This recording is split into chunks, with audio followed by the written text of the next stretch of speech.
All right, we have a very special guest that joining us now. He was drafted in the fourth round of the 1992 NHL entry draft by the Buffalo Sabres. One of the toughest guys the NHL has ever seen. He played over 800 games in the show and over 2,500 penalty minutes. Ladies and gentlemen, Matthew Barnaby joins us at this time. Barney, how are you? Thanks so much for doing this. I'm good. I'm good. Thanks for having me on. I'm in Buffalo. It's snowing, so it's exactly what you expect. I spent a lot of time in Florida, so to come back to the cold is it's a little different. A little different. Yeah, no kidding. And how many years have you been going to Florida at different times in the winter? I'd say this is like the fourth year that I spend a lot more time down there. So yeah, it's nice. The amount of fights, the amount of abuse we put our body through. Certainly, the heat helps for that 5 6 months. Yeah, well said for sure. And, just quickly right off the top, you are going to be here in Brockville for the Family Day weekend, a part of the 2025 Brockville Winter Classic. And you and Andrew Raycroft are going to be doing sort of a Ron and Don kind of coach's corner, hot stove session that you're going to be hosting during the Four Nations Face-Off watch party at the Memorial Center on the Saturday night. How much are you looking forward to that? It'll be Barney and Razor doing a Ron and Don kind of imitation. So I'm sure you're looking forward to that very much. Yeah, I love Razor. Great guy. Obviously, does TV, so he's a pro at this. And we're just going to go up there, have fun. Like you said, it's during the Four Nations Cup and Canada, U.S. A lot of fans in there. We'll be taking questions. We'll also be interviewing and doing Q&As with other former players that will be there that weekend. So it's going to be a great time, and look forward to my second time going to Brockville for this event. Yeah. The first time was a blast. It was probably maybe 3 years ago, I think the last time that I went. Maybe even four. I'm not sure, but a great time we had last time there, and excited to be coming back. And this is just an added bonus to be able to go on stage between periods before the game and just shoot the shit about hockey pretty well. Yeah, absolutely. No, and we certainly look forward to having you here. And who do you have winning the Four Nations? Who's your favorite? I honestly, I think Canada or the States. You flip a coin on either of those countries. I'm going with Canada. Obviously, I'm Canadian, so it's who I'm cheering for. I'm a big better. I'm still betting Canada. I like Canada being the older version of the United States, and I think as they go through, Canada's going to have some tough years. Obviously, Connor McDavid. They have a lot of great players, but that States team is pretty loaded as well. Can score a plethora of guys that can put the puck in the net. So I think as they go through, they are a little bit younger team. I think that'll serve them in the future of any international event. But I'm all over Canada, cheering for Canada, just like I am for every World Juniors. Yeah, no, well said, and certainly hard to disagree with that. So, as you mentioned, you're in Buffalo, you're in the snow and the cold right now, and want to get into some Sabre stuff, both from the past and the present with you here. So, you were drafted by Buffalo, of course, in that 1992 draft, and after some really good production in the American Hockey League with Rochester, including 21 goals in that 94-95 season. When you made the jump to the big club, where did the realization come from that you had to play a different style and be that enforcer type, sticking up for teammates, providing that energy? Where did that realization come from to survive in the big leagues? Yeah, I mean, my last 2 years in junior, I put up some pretty big numbers and a Yeah. lot of penalties. So that kind of was my niche coming out of junior into the American Hockey League. The American Hockey League is a great league, great development league. I think, unless you're Connor McDavid or Sidney Crosby, Austin Matthews, everyone should at least play there for a year to learn how to be a pro, play against men. It's a completely different beast. So going there, I had some success. I had power play time, but I didn't lose the fact that I still had to be a multi-dimension player. I wasn't going to just be an offensive guy putting up a point a game, because scoring a point a game in the American League or a point and a half game in junior doesn't equate to being a point a game, 80-point guy in the National Hockey League. It's a different beast. Best players in the world for a reason. So I never really lost, or there wasn't a realization like, hey, I'm going to have to do this. I had it right from junior. I had success doing it in junior, but I also wanted to just not only fight. I wanted to be able to put up points, and I was fortunate in the NHL to have a couple of point years where I had 40 points, or in a playoff year I had 13 points, 15 points. So that was very important to me as well, not to just be a fighter, but to be able to contribute offensively at the same time, not forgetting where my bread is buttered, and that's sticking up for your teammates, being a physical force.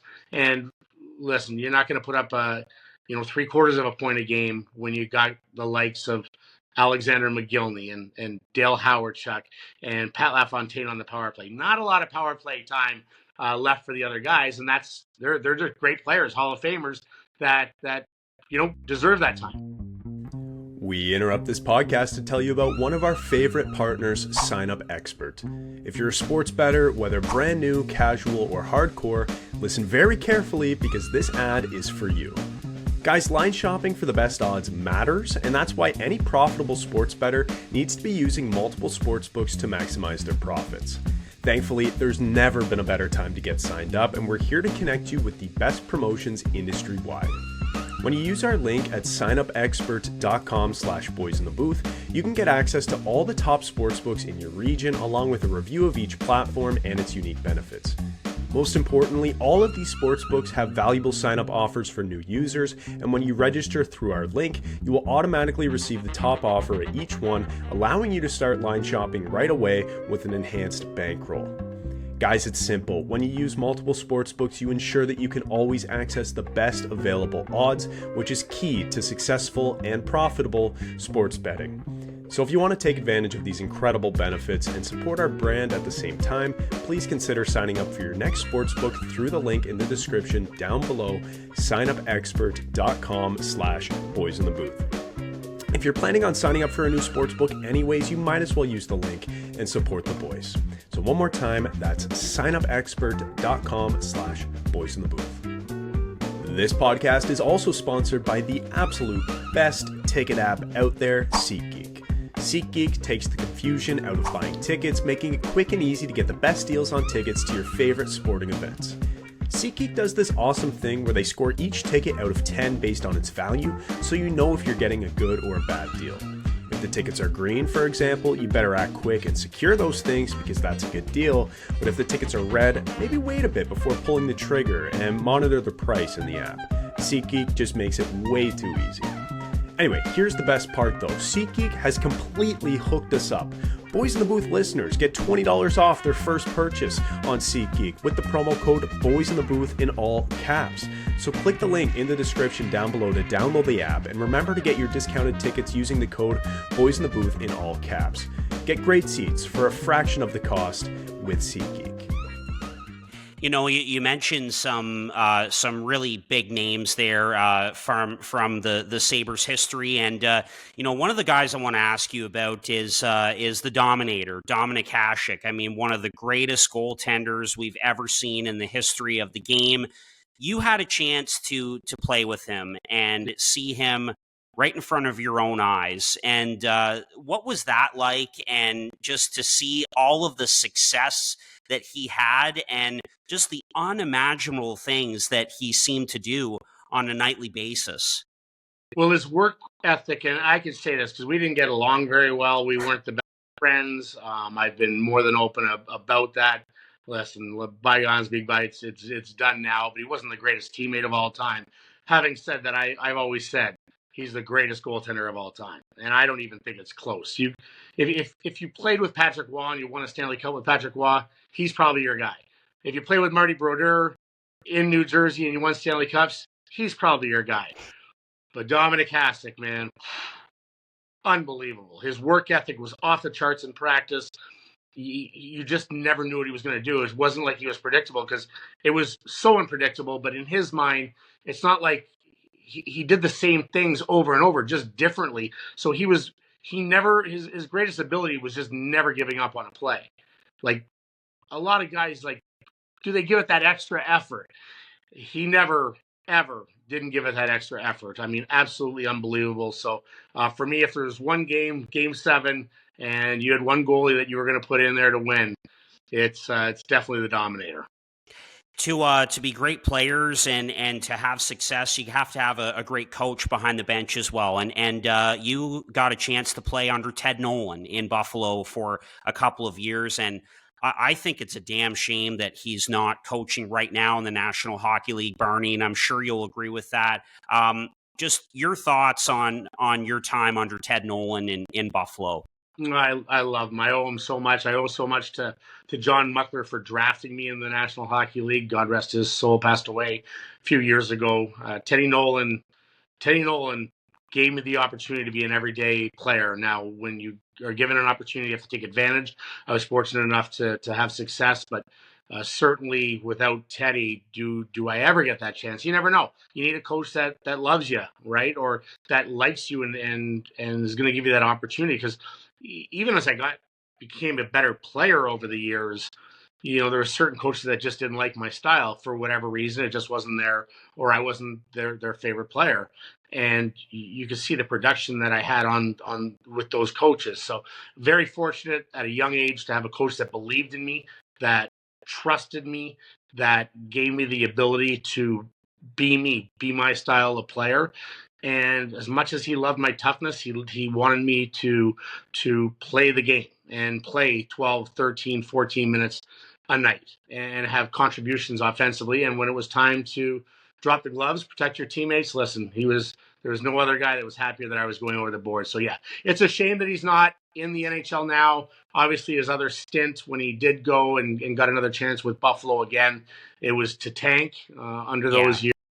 And they were looking for Connor McDavid, ended up getting Jack Eichel. But great guy, great person, great coach. And it's a shame he's not in the NHL. Yes, well said, certainly. One of the guys who thanked him, Ted Nolan, publicly recently for, just being a great coach, giving him that chance, very similar to you, is your ex-Sabres teammate, Rob Ray, the newest inductee into the Sabres Hall of Fame. That was quite the night at KeyBank Center on Friday night as the Sabres beat the Nashville Predators. Wonderful ceremony beforehand. Razor just comes across as just such a great guy, willing to do anything on and off the ice for the Sabres and the city of Buffalo. Just describe your relationship with Razor and the impact that he's had on your life. Yeah, I mean, we're great friends. We're the closest of times. Do we battle sometimes? Yeah, because we're both stubborn over the years over certain things. I kind of needle him a lot, and it gets under his nerves sometimes. But here's what I'm going to tell you about Rob Ray. Not the most talented guy in the world. One of the toughest I've ever seen. Always had my back. Always had Brad May's back. We had his back. He had every teammate's back, no matter who it was.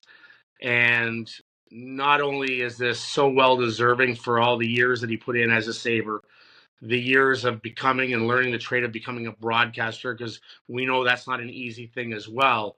And then the charity work that he does behind the scenes for Children's Hospital and at Christmas time and Thanksgiving time, making sure people are fed and people that don't have enough money to buy their kids gifts and really, celebrate Christmas. It's the stuff behind the scenes, being here over 30 years, contributing to this community.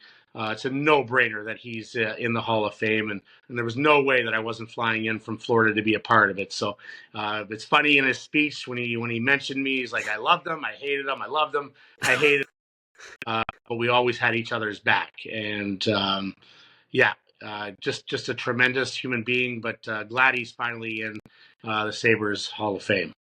Yeah, definitely. And just focusing on yourself and I mean, you got to see Razor in so many good bouts over the years with Ty Domi and others, but for you, whether it's Tucker, McCarty, whoever it is, on that long list of opponents, is there one that sticks out or one particular fight that stands out amongst the rest?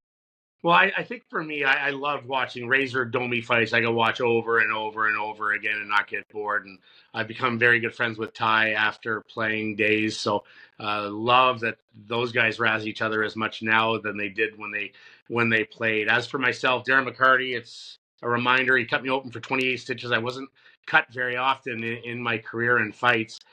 He got me good. He was a lefty, and he caught me really good. So that one stands out.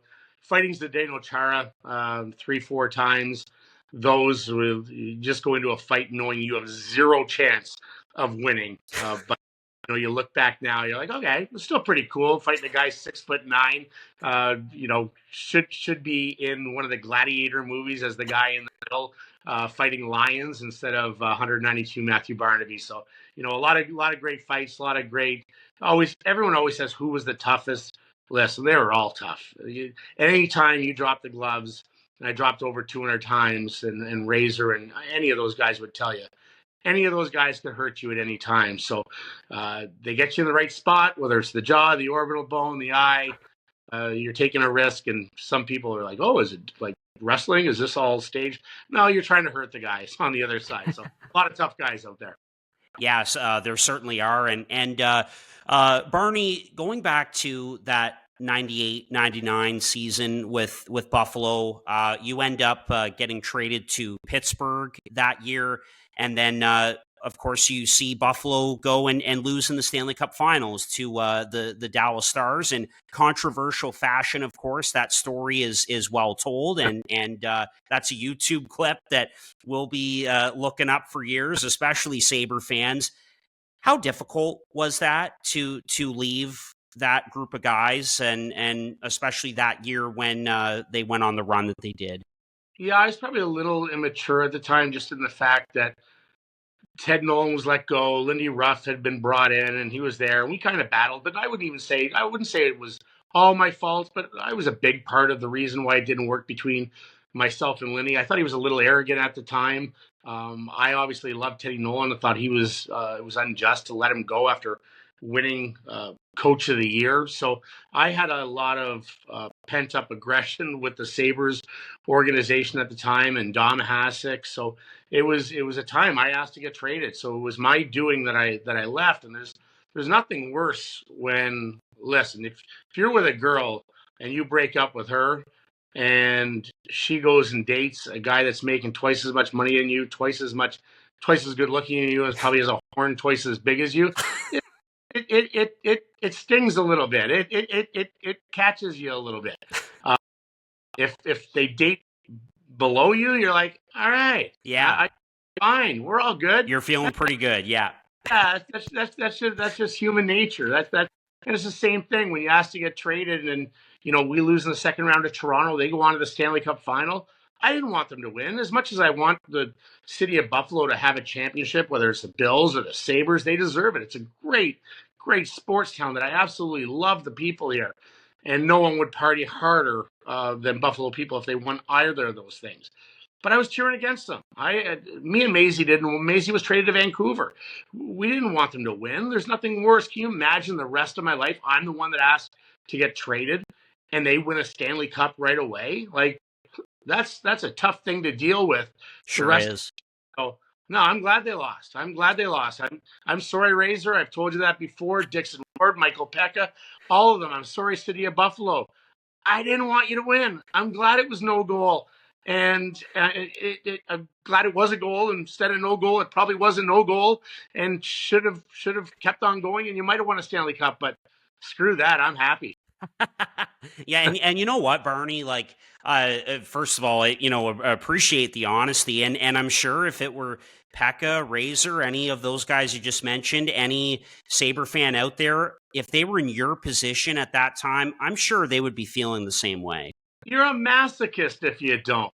You love like just getting stabbed like over and over, knowing you're going to have to deal with that the rest of your life. No. A lot of people will lie and say, "Oh, I wish." Not a chance. Deep down, no chance. It's like the old adage: would you rather a Stanley Cup ring and $2 million in the bank, or no Stanley Cup ring and $10 million in the bank? I'll tell you what I'm taking every day of the week, and I want a Stanley Cup ring. Absolutely. But I'll take the 10 million and buy a few different rings.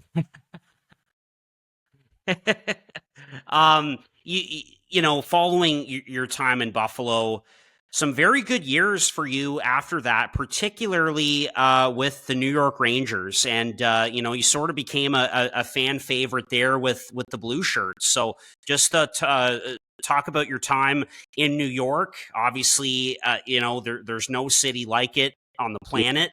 And being able to suit up at Madison Square Garden, that must have been so special. How do you reflect on your time in the big city? It was awesome. It was a great 2.5 years, and I thought I was actually going to sign there long term. I was a unrestricted free agent in that third year, but we were going into a lockout, so that made it all the more difficult to sign an extension. Listen, I just came from Tampa and John Tortorella, where I was playing between 3 and 5 minutes a night and fighting all the time, but not playing. That's not the player I wanted to be. I wanted to be an all-purpose player, and I got traded to New York, and I got a chance to play good minutes, 13, 14 minutes a night. I didn't always get on the power play. We had a lot of great players, not good teams, but I had the opportunity to play on a line with Mark Messier. I had an opportunity to play on the line with Eric Lindros and Bobby Holik. We had toughness with Chris Simon, God rest his soul, Dale Purant and Steve McKenna. Man, we had a lot of guys over the almost 3 years that I was there that made it easier for me. It was never good when I was the only guy. In Pittsburgh, I was the only guy that fought sometimes. In Tampa, I was the only guy that fought sometimes. So you're always fighting the heavyweight, and you're always looking over your back. When you got guys surrounded around you, like my time in Buffalo, like my time in Colorado, like my time in New York, the correlation with points to having those guys surround me is evident just by the stats over the years. And Pittsburgh and Tampa, they weren't there. They just weren't there. So that's a big reason. I have to credit the guys around me. But playing in New York, I mean, it's awesome. It's a different beast. It's expensive, but it is fun. The great restaurants, the theater, the playing in MSG, just really, really cool. I wish we had better teams. I really wish I would have had a chance to play in the playoffs as a New York Ranger, because those fans are wild, man. They're crazy. Yeah. And we just had the highest payroll in the league and just couldn't get it done. No, and I mean that happens, But again, to your point, the points were certainly there with the Rangers, 36 and 79 in 02-03, and then 32 the following year. So you really did get an opportunity to be a Swiss Army knife with the Blue Shirts. Yeah, no, I was, and that next year, the 32, I went to Colorado. I was traded there. I really thought we had a good chance of winning a Stanley Cup if we didn't get so injured. Solani was hurt, Forsberg was hurt. We had a lot of injuries, but man, that team was good. And I went there, and I think I had 9 points in the 13 games that I went to Colorado, something to that effect. Like I got a chance to play there as well. And then when we went into the playoffs, they kind of used us as a shutdown line. So it was myself, Chris Gratton, and I think Steve Konowalchuk as a shutdown line. We ended up knocking out Dallas in the first round in 4, and then the injuries caught up with us, and we lost to San Jose in 6 the next series. But man, was that a team star? Wow, it's crazy. Oh, absolutely. It must be crazy to just reflect back and think about all these years. I had to play with like 25 to 30 Hall of Famers when Mario and Yager and Lindros, Leach. Not a lot of guys can say that either. Matt, St. Louis, Dominic Hasek, Pat LaFontaine, McGillney should be in there. Yes, he should be. Mike Modano, and then just from that Colorado team, you got Solani, Correa, Sakic, Forsberg, Rob Blake. Yeah, pretty good team. Pretty good team. Certainly. No, absolutely. And just a couple more for you, Barney. And again, thank you. You've been so generous No with your time problem. today for us.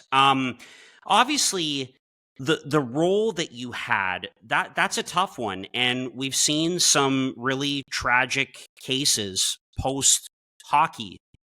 Wade Belak and Derek Bugard are a couple of names that come to mind. So when when you saw those tragedies, what went through your mind as a guy who had that role, and how did you deal with it post Yeah, I playing mean, it's career?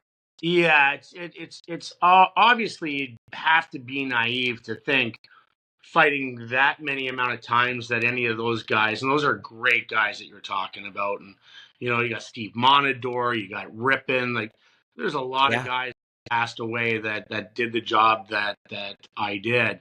But you have to be naive to think that your head could be affected. Do I get a headache more than the regular guy? Of course, of course. Am I a little stiffer? Of course. But I think when you look at it, I'm not trying to create a narrative. I'm also not trying to take away a narrative that a lot of people have out there about CTE and fighting being the reason that guys have passed. I do think there is a correlation. I do think I do think in a lot of these instances there were other things in play, substance abuse and drug abuse and just a lot of things along the way that could have played into these tragic events happening rather than just blaming it on fighting. Do I think there is a correlation? Absolutely. But do I think there's more to everything that happened than just fighting? 100%. And I'll listen. I don't think about what could happen to me in the future in 15, 20 years, knowing NFL players and CTE is a real thing. I'm not making light of it. 'Cause yes, do I worry about it? No. Do I hope that it's not going to affect me? Yeah. If there's a guy that it's probably going to affect, who would it be?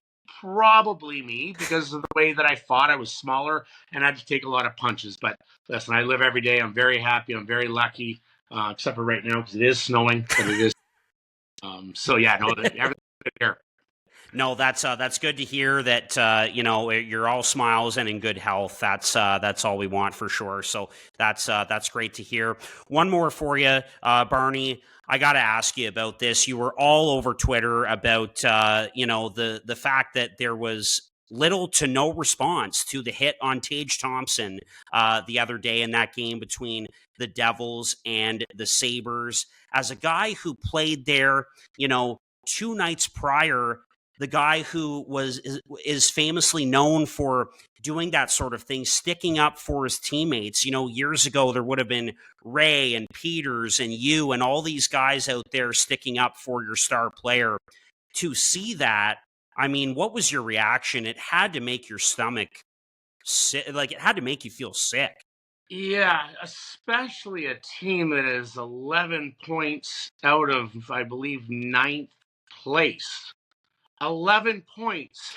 Sort of like they aren't fighting for a playoff spot right now with a few games to go. No. There's 30 games left and they're 11 points out. They've been out of the playoff mix for 2 months. It's done.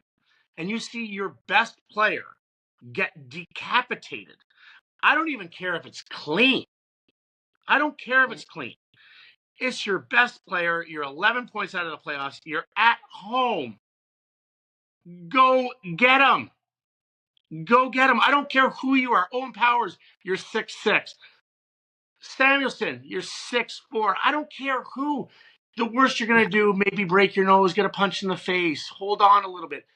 Just let someone know you have their back. Let them know you have their back. I don't want it going back to the archaic style that we had. Those days we understand is a little over the top. But Buffalo, this team hasn't made the playoffs in 14 years. 14 years. Show your fans you care a little bit. Show your teammates you care a little bit. Show your coach you care a little bit. And then Lindy comes out after the game and he's trying to defend his team like, oh, we're trying to get the 2 points. You're done, Lindy. It's gone. Yeah. And I think he went home, reflected on it. He probably couldn't sleep at night.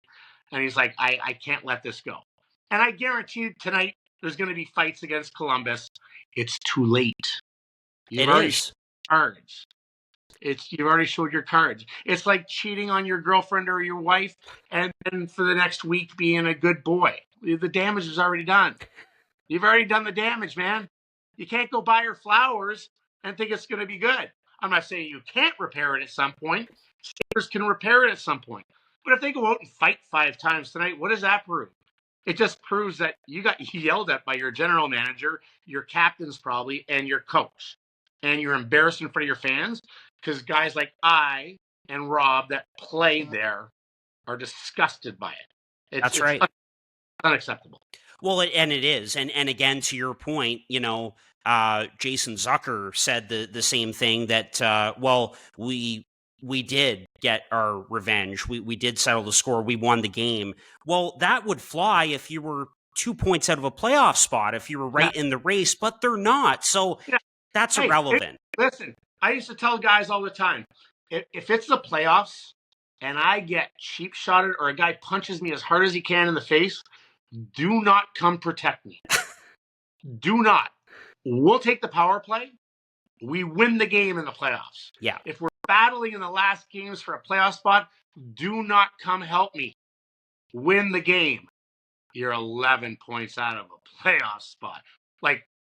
And you're in last place. It's not like you're competing against one team. You gotta jump 7 teams plus 11 points. Zero chance. And I only have my grade 11 math twice, but zero chance. No, definitely. I wasn't a great math student either, Barney. No worries about that. But so, my question for you is our final one here to wrap up. Where do the Sabres go from here? How do they fix this? How do they get a winning culture and end this playoff drought, which is just an albatross hanging over the franchise? It's going to be 14 years, as you mentioned. Barney, 2 years ago, we were talking about this team being 1 point out of the playoffs, and they have regressed mightily. Where do the Sabres go from here? What are your thoughts? Oh man, that's the $64 million question right there. I actually don't have an answer, but I know they have to find an identity. You got to find an identity because they have enough talent in that room to win. They are soft. It's a soft team. Oh, that's evident. Yeah. The league is obviously a lot softer, but you look at teams that have had success, they got identities on their third and fourth line. Like Tom Wilson's a first liner. He's a first power play guy, but he plays the game damn hard and keeps you very honest. I'm not saying you have to go get a guy like Ryan Reeves because I don't think a Ryan Reeves in this era does anything for you. Do I like a Nick Deslauriers that can come into the lineup sometimes on a third, fourth line basis and play? Yeah. Is he the answer? No. You just have to play for each other more. You got to compete harder. And right now, you just don't see it on a consistent basis. They have enough guys that can put the puck in the net. They do. They're talented enough defensively and offensively from the back end to create offense. Are they good enough or are they strong enough when teams start to cycle and generate on them? Probably not. Do they have an identity? Absolutely not. So it's a culmination of so many different things. There's just not one thing that you go, let's get tougher and you're going to make playoffs. It doesn't work like that. It can help, but it's everyone buying in collectively to just be that much better and care for each other that much more. And sometimes just stepping out of your comfort zone, whether it's finishing a check, blocking a shot, getting a puck out, playing hard on the boards, not turning a puck over, or standing up for a teammate when he gets absolutely destroyed by a non-tough guy. Yeah, exactly. Couldn't have said it any better myself. Barney, this has been fantastic. You've been so generous with your time today. Really appreciate you coming on and sharing stories and just your journey through, hockey and the National Hockey League on and off the ice, your perspective on the game now, the Buffalo Sabres specifically, all of it. Thank you so much, man. And we look forward to seeing you a part of the Brockville Winter Classic weekend, February 14th to 17th. Barney, thank you. It's been a pleasure and really appreciate it, man. Hey, cheers, man. We'll have a couple brews up at Keystone Pub, I believe it is. So, yeah, we'll have couple up there, have some fun. Look forward to a great weekend of hockey and lots of stories for sure. Absolutely. Matthew Barnaby joining us today.